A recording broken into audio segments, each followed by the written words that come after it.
Guilty of genocide and torture, the Supreme Court of Bangladesh upholds the death sentence of an opposition leader. A special tribunal has delivered verdicts for several leaders of the Jamaat-e-Islami party. But are these trials fair, or is politics involved? This is Inside Story.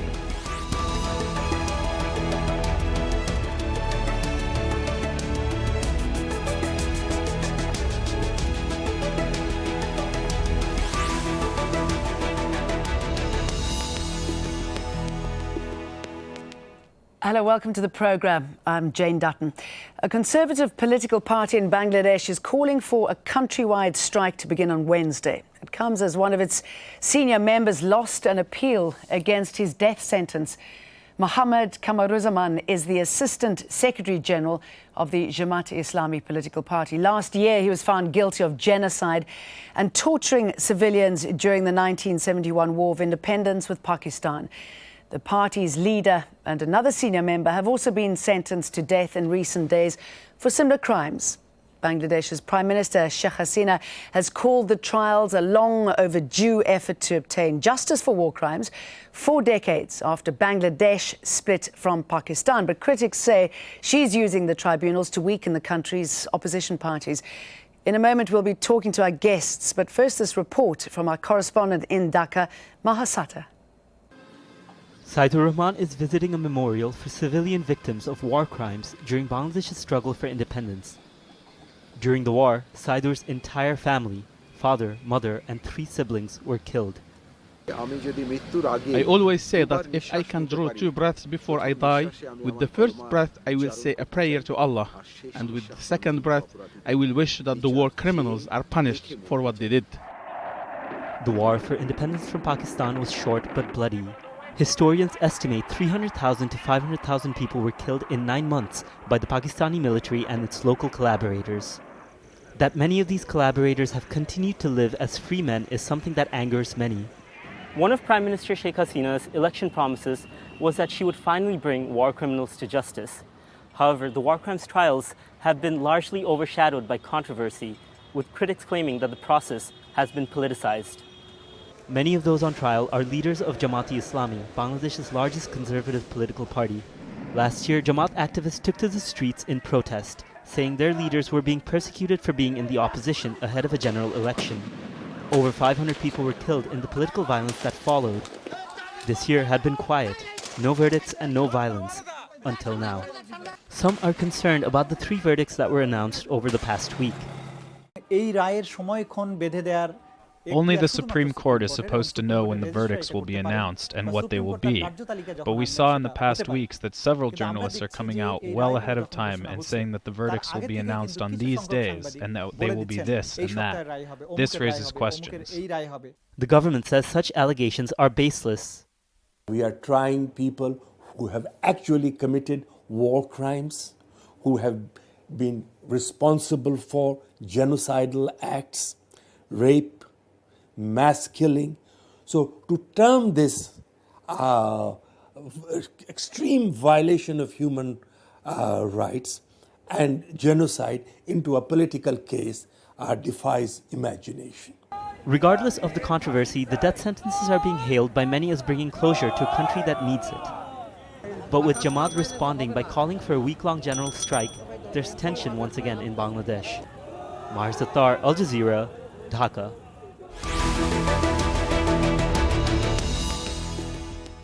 Let's now bring in our guests. Joining us in Dhaka, Fidel, co-founder and trustee of the Dhaka Liberation Museum, where he collects witness accounts of the War of 1971. In Geneva, Toby Cadman, lawyer representing the accused and international lobbyist for the Jamaat-e-Islami leadership. Also in Dhaka, on Skype, David Bergman, a reporter for New Age Dhaka and human rights activist. Welcome to all 3 of you. Toby Cadman, I'm going to come to you first. I should imagine that you've been pretty disappointed with this verdict. Well, yes, we are disappointed. We had hoped that the Supreme Court would have looked more closely at some of the serious misgivings in the trial process. And nobody is doubting for a moment what occurred in 1971, but the concerns have always been that the manner in which these trials have been conducted, the quality of the evidence falls well below international standards. And even in the Supreme Court, there were recusal applications filed against 2 out of 4 judges for allegations of bias that were summarily dismissed. So of course we're disappointed, but this is the third verdict that we've seen, third death sentence we've seen in 6 days. And what happens now? We know that his lawyer is appealing this verdict. Is it possible that there could be a change of course here? Well, it's unlikely. What we're dealing with is not a further level of appeal, it's a review, because it's a capital punishment. And so what we are expecting are the same judges to effectively summarily dismiss the review as they did in the case of Abdul Qadir Mullah. Of course, there are other channels available to us, and one of the reasons why I'm in Geneva today is to file urgent appeals with the United Nations in respect of all 3 of these cases, but in particular Camaruzzaman, because he is now at great risk of being executed imminently. And we would certainly hope that the international community would lend its strong voice urging the government not to carry out this execution that is likely to send the country into further turmoil. David Bergman, Tony Cadman there saying that an urgent appeal is necessary. What is your response to what has happened in the court, and give us a sense of the feeling on the street now? We know that obviously there are huge divisions over this issue. It is a complex matter. First thing I think one ought to be very aware is that these trials are popular within Bangladesh. I mean, the opinion polls that have been done about them show that the vast majority of people support the process of trials seeking accountability for crimes that were committed in 1971. And although people do call the country divided, I don't think it's really fair to say that. There's been a long standing demand from quite a large section of people in Bangladesh for these trials. And that demand has a lot of popularity throughout the country. And regardless of whether or not, as Toby says, the legal procedures have been flawed. I think that actually is exactly the case. I mean, I think that it is correct to say that from a fair trial prism, there are significant concerns about the trials. Yet, nonetheless, you will not find a trial in Bangladesh that does meet international standards in any court in the country.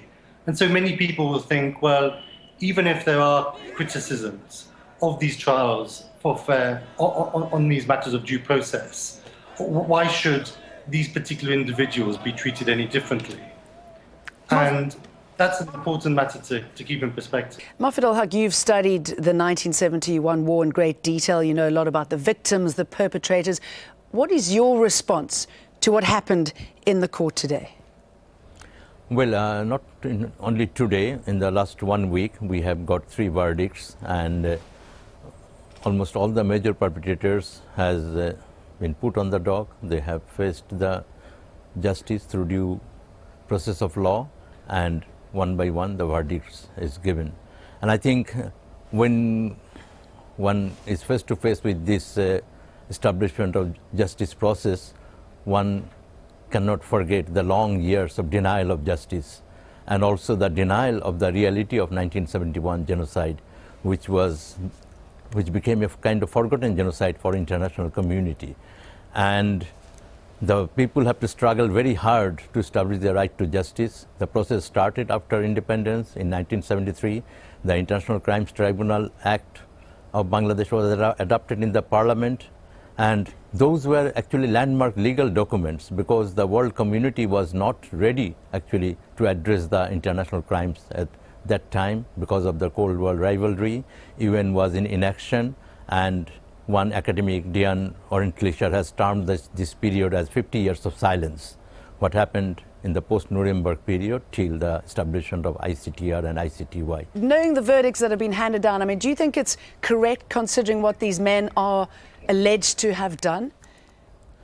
Well, we think that the people has established the right to justice, and now the tribunal is working and delivering the justice following the due process of law. This is a open court. There were all kind of opportunities given both to the prosecution and defense, and I think the verdict will speak for themselves that how the process was followed and what actually these persons who have been indicted for the worst kind of crimes against humanity and genocide, the verdicts, I think, will speak for themselves. Well, let's take a closer look at the convicted leaders of Jamaat-e-Islami. Mohammed Kamaruzaman, the man that we've been mainly focusing on today, the Assistant Secretary General of Jamaat-e-Islami, was found guilty of genocide and torture by a Special War Crimes Tribunal in May last year. The same tribunal sentenced party chief Mutir Rahman Nizami to death last week for war crimes. Another leader, Mir Qasem Ali, was also given the death penalty on Sunday. And the former party leader, Ghulam Azam, died in late October in a government hospital in Dhaka. He was 91. David Bowman, I want to pick up that point. I mean, it's taken so long for any sort of justice to be seen in the country. And I know there's a lot of anger on the streets that many of those perpetrators have been allowed to walk free, live a normal life. I think that's a very important issue to keep in mind when you think about these trials, because as Mafid al-Haq has said, these very serious crimes were committed in 1971. The numbers of death are disputed, but very large numbers, hundreds of thousands of people. The official figures are 3 million, very large numbers. And the Jamaat-e-Islam as a political party did collaborate with the Pakistan military at that time and did support the fight against independence.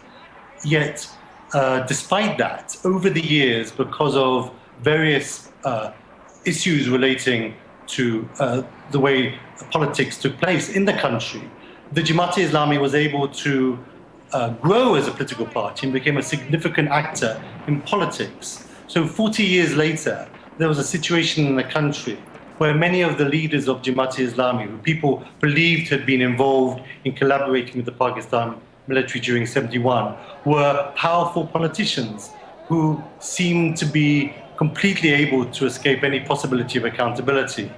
And the joy that some people feel in relationship to the trial verdicts has to be seen within that context, that they have waited a long time to see the possibility of men who they believe were seriously involved in crimes during the independence war to be brought to justice. Toby, that's an important point, isn't it? I mean, if these men are guilty, then at least, I mean, there are so many reasons and allegations behind, you know, what's actually going on at the moment, or whether there's a political incentive or not. But surely it's important that they do face some kind of justice for the atrocities that they committed.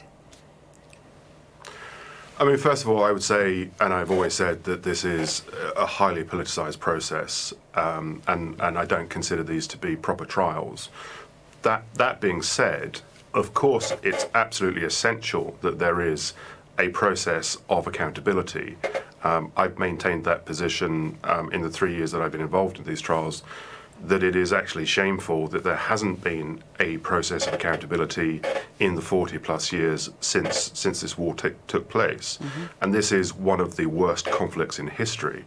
And so it is very difficult for me to understand why there hasn't been more attention to this particular issue over the last 4 decades. And that's not solely blaming the various Bangladesh governments. That's blaming the international community for not having addressed this for such a long period of time. I take the point entirely that there is a great deal of support amongst Bangladeshis that there is a process of accountability. That is to be expected when you're looking at a conflict of this nature, irrespective of however many people we want to say died during the conflict. This is still one of the worst conflicts in history, and so there has to be a process of accountability. The issue, however, is the manner in which this particular tribunal is being done, and I don't think that we can paper over the very big cracks that we have experienced, both the trial process and as part of the appeal, that is where the issue lies, and that is where we have repeatedly called on the international community to say this is a process that needs to be dealt with. I was going to ask you, excuse me, jumping in here, what exactly is it that you want the international community to say? And considering that Bangladesh is going to be taking up a seat at the UN Human Rights Assembly, what sort of pressure do you think could be put on Bangladesh, and could it be successful in any way? Well, Bangladesh has just been re-elected. I mean, they served on the Human Rights Council previously, and that they've been re-elected to the Human Rights Council. That in itself is not a huge step, because there are a number of other countries that have an equally appalling human rights record that are on the Human Rights Council. The point is that, and the issue that we have been raising with the United Nations and a number of Western governments, is that recognizing that there must be a process of accountability and recognizing that you have to take the politics out of this process, there should be, and I do not consider it too late, that there should be an internationally supervised process.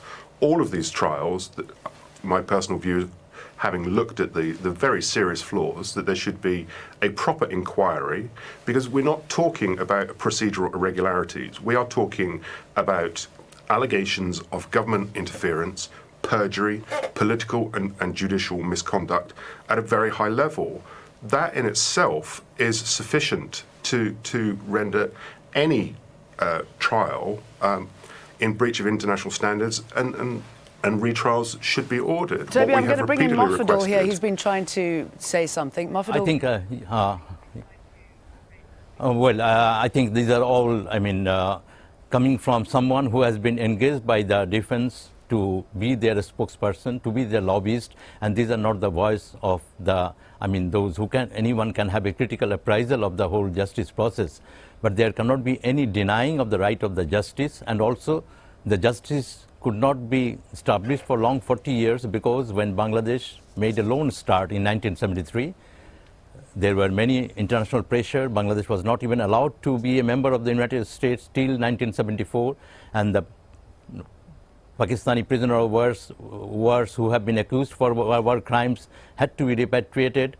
And then in 1975, with the brutal killing of the father of the nation and also the leaders of the liberation war, the whole process was upturned. And then there was long denial of justice, trampling of the right of the victims, and the right to justice was established through the election which was held in 2008. It was not an issue of a particular political party or setting the political vendetta. It was the major issue for which the victims were struggling for long years, and also the new generation. They have overwhelmingly supported this issue. That's why in the election in 2008, which was a free and fair election by all counts, the party and the alliance which uphold this right to trial has been overwhelmingly supported by the electoral verdict. And okay, you're certainly laying out what sort of support there is for any sort of process, and Toby has agreed that justice should have been done a long time ago. But Toby, is there anything that you fancy picking up on those comments? Well, I think what the gentleman from the Liberation War Museum has said, I've never disagreed with that. We would both agree that there should be a process of accountability. We both agree that it's 4 decades late, and there's been a lot of international interference in dealing with that process, whether it's in 1973 or 2008, when the United Nations was trying to put this on their agenda. So there is international assistance, and it's quite common knowledge that there were countries such as Pakistan and France that opposed that process. So I don't disagree at all that this is a demand of the nation, and I've never disagreed with that. There has to be a process of accountability. It's just, unless you can guarantee a fair trial, and I do not see that that is possible under these conditions, it constitutes an abusive process to put a person on trial. Okay, now, Toby, sorry, I'm going to jump in here quickly. Bangladesh blames Pakistani soldiers and its local allies for the atrocities of the 1971 War of Independence. It says that around 3 million people were killed during the 9-month conflict. An estimated 200,000 women were raped, and about 10 million people were forced to take shelter in refugee camps in neighbouring India. Jamaat-e-Islami had openly campaigned against independence from Pakistan, but denied committing war crimes. David, I want to pick up on the international issues raised by both of our guests. And I just want to talk to you about the sort of interference or the concerns expressed by countries like Turkey and Saudi Arabia at the moment, levelled at Sheikh Hasina, and the fact that she is going through this court process. What's the worry then? What sort of pressure is being put on her? Well, first of all, I think it's somewhat laughable for Saudi Arabia to be criticizing the Bangladesh criminal justice system. I'm not an expert in the Saudi Arabian justice system, but I don't think it's that much better, at all better. I'm sure it's far worse than the Bangladesh system. There's clearly politics afoot here to the extent that it appears that certain other Muslim-majority countries or Muslim countries feel that they need to put pressure on the Bangladesh government to in some way affect the trial process, bring it to an end, or bring it to an end that they feel is acceptable. And the argument that you often hear being put by these countries, those who support that, is that this is a completely a political trial, that the government is out to get the opposition. Now, Toby Cadman may well be right in certain respects that this is politics has played an important part in this tribunal process, and to some extent that's unacceptable. But nonetheless, the people on trial are not on trial because they are political opponents of this regime. They're on trial because there has been long-standing allegations against them for war crimes. I mean, they were members of the Jamaat, or members of the student wing, leaders of the student wing of the Jamaat. That party did collaborate with the Pakistan military. There was a force called the Al-Bada, which was a militia that is known to have assisted the Pakistan military in killing civilians. So the leaders of the Jamaat and the student wing do have a case to answer. Now, the fact that they are now members of an opposition party is neither here nor there. And sure, David, laying all of that out, sorry, excuse me jumping in here, do you think, I mean, this was an election promise made by Sheikh Hasina. Do you think it's been worth it for her? There have been such enormous demonstrations on the streets. We're expecting many more, many deaths last year, 500 people killed because of this process. Do you think it's been worth it for her and the country so far? Well, I think if we look at the politics of the issue in terms of the Awami League, I mean, what is important to recognise is that it was never very completely clear that the Awami League, after the election that brought them into power in 2009, would actually hold tribunals. There had been, in the previous couple of years, quite significant campaigns to hold trials, but previously the Awami League, when they had been in government, didn't hold trials when under similar kind of pressure. So it's important to recognise that the Awami League were to some extent forced into holding these trials. Now, maybe they also thought at the time it was politically convenient for them to do so, but it also, I think they recognised that a significant part of their vote bank did want this level of accountability to take place. And I think the trials have politically stood her in good stead. And I think that there is a segment of the country who support the Awami League solely because of her conduct in holding these trials. I'm going to quickly throw that to Fidel very briefly, if you can summarise about whether this has been a good or a bad thing for her and for the country, very briefly. I think most important thing is for what is good or bad for the country or for the nation, that we have established the right to justice, and in the International Criminal Court, I mean ICC statute, it has been said in the preamble that when such mass atrocities happen, it is the duty of the nation to deliver justice, and Bangladesh has met this challenge, and I think it is a domestic court, but the trial is for international crimes against humanity. And the person who have been accused, there has been indictment, there has been charge framing, and there is argument and counter-argument that went on in the court. They had been accused for particular crimes, particular atrocities, but that atrocities was part of a widespread and systematic killing of the attack against the civilians, that is crimes against humanity, and it's a crimes against mankind. I think it is the now duty of the mankind to come up and address this issue of justice, which has been delivered by the Bangladesh court following the due process. It has got nothing to do with the political feud or battle, but it has to do with a political philosophy. And thank you so much to all my guests, Fidel with those final words, Toby Cadman and David Bergman. And do please add your thoughts to this discussion if you wish. You can leave your comments on facebook.com/AJ Inside Story. We also on Twitter at AJ Inside Story and at Jane Dutton. That's where you can find us. I'm Jane Dutton. Thanks for watching. Bye for now.